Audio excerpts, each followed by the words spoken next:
asesinaron a un pedófilo y no mostraron remordimiento alguno. I think Jeremy and I would have done it again if given the opportunity. Do you have any regrets? I have no regrets. That file was the best day of my life. Y amenazaron con acabar con las familias de todos los agresores sexuales registrados que pudieran encontrar. How do I know they weren't going to come in here and murder my entire family? Jeremy y Christine Moody, una pareja de supremacistas blancos, atacó y asesinó a un pedófilo y a su esposa. Su idea era hacer justicia por las víctimas, sin importar los límites que tuvieran que pasar para hacerlo. Y es que incluso creían que el castigo debía caerle también a los familiares de estos abusadores sexuales. A recent double homicide in Union County has 6 offenders living in fear. New at 6 tonight, one family is opening up to News 4's Mike McCormick about what it feels like to be a target. I couldn't catch my breath. I immediately had to run in the bathroom and get sick. A double homicide in the neighboring county was a nightmare come true for Lila Folster, and she didn't even know the victims. How do I know they weren't going to come in here and murder my entire family? According to the Union County Sheriff, self-proclaimed white supremacists Jeremy Moody and his wife Christine Butch and Gretchen Parker on July 21st in their own home because Mr. Parker was a registered sex offender. In 2012, Jeremy Moody published a book and in it wrote, quote, "The only cure for child molesters and molesters is to have every member of their immediate family killed," end quote.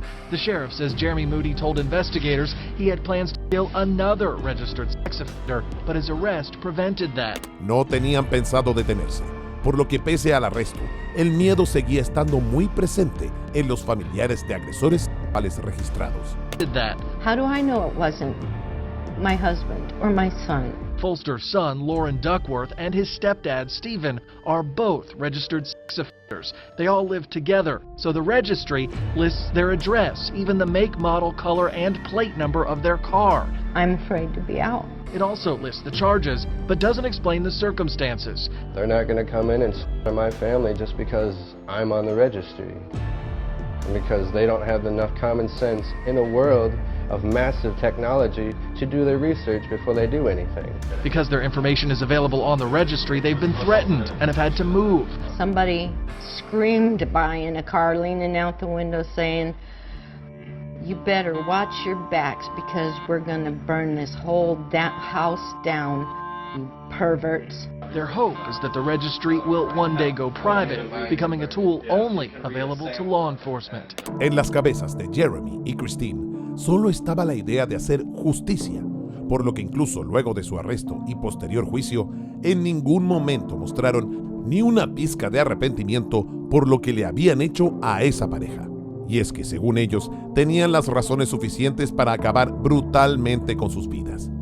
I think Jeremy and I would have done it again if given the opportunity. Do you have any regrets? I have no regrets. That file was the best day of my life. What about not being able to see Jeremy? Jeremy and I have a lot that will withstand this. What about what you said in court about repenting? Is that not true then? No, it's not true. My lawyer made me say it. Do you have anything to say to the victim's family? May they also. Las actitudes de los asesinos eran algo terrible, pero ahí justificaban su actuar con que habían hecho justicia. Para ellos no había dobles lecturas de lo que debía hacer el mundo en estos casos.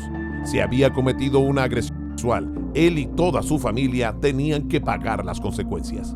Child molesters do not deserve to live. They got exactly what they deserve. Had to do it over again. I more. What about what you said in court about repenting? Is that not true then?